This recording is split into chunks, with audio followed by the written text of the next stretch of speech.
I'm putting a clock on it. Here comes financial Armageddon. We're on day one. Why are we on day one? Because the first day reporting the story. Okay. Now, it's not in reality, but since this is the first time we're telling you about it, I'm calling it day one. We'll keep track going forward. Here's what I have to say. Tick-tock, tick-tock. Now, look, I've said it before. You know, the size of the derivatives market is hilarious. There's different reports on it, but the last one says that it is $639 trillion. That number is so large, it's comical, right? I believe it's 10 times the size of the entire world economy. Okay, it's also called a swaps market. So there's this giant swaps market where they're taking insane risk with our money. And now, Dodd-Frank bill was supposed to regulate that. And I mean, it did this much regulation, a scintilla of regulation. But the banks say, oh, you know what? It's okay. We don't even have to follow that scintilla of regulation. Why? Oh, did we call this a swaps market?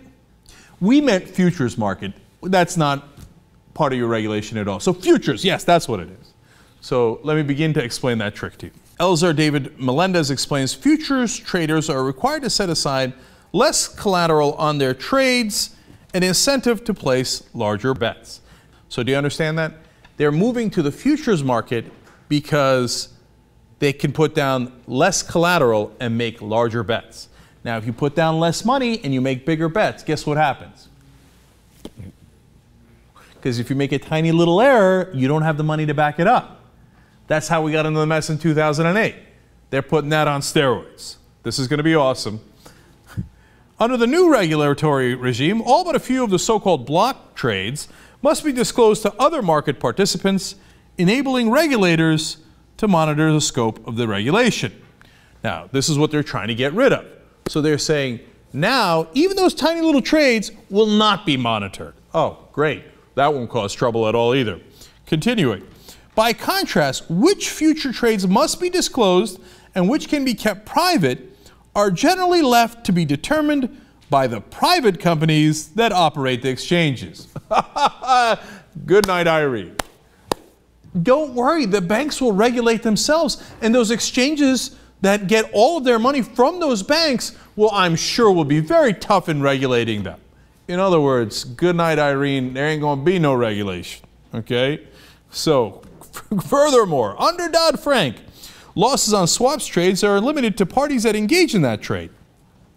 But in the futures market, the consequences of an ill-fated bet can spill out to myriad players, from the brokers who engineer the positions to the clearinghouses that execute the trades. You understand that part? So before, if party A and party B do a deal, it goes bad and one of them gets screwed real bad. Now it's broader, so more banks suffer because of that trade. The clearinghouses suffer because of that trade. So when there is an explosion, it knocks more people out, and then those knock more people out, and then financial Armageddon. I'm not playing, and I'm not overstating it. Remember, it's a $639 trillion market. Okay, continuing. James Cawley, CEO of Javelin Capital Markets, so it's not just us. This guy says, quote, as the market gravitates to cheaper platform, and it's cheaper because it's unsafe, that creates risk for everyone. So here's the CEO of a guy who's running a company in this field saying, don't do it.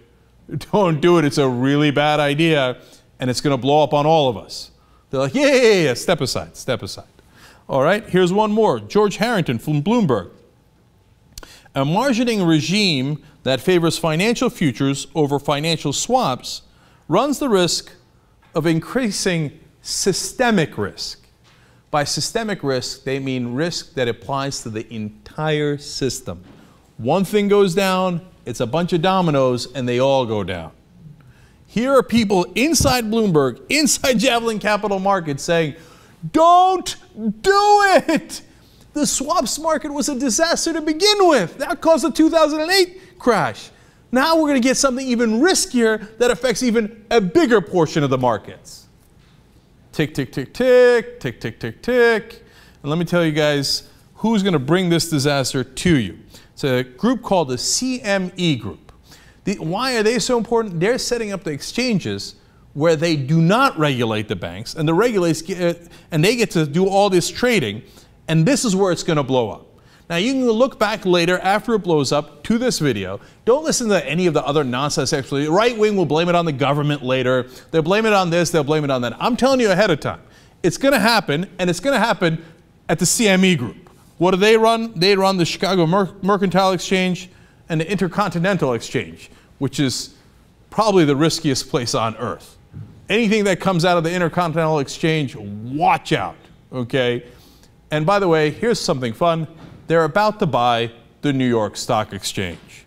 So if you think things were risky before, wait till you get a load of them afterwards. Tick, tick, tick, tick, tick, tick, tick, tick. We're on day one.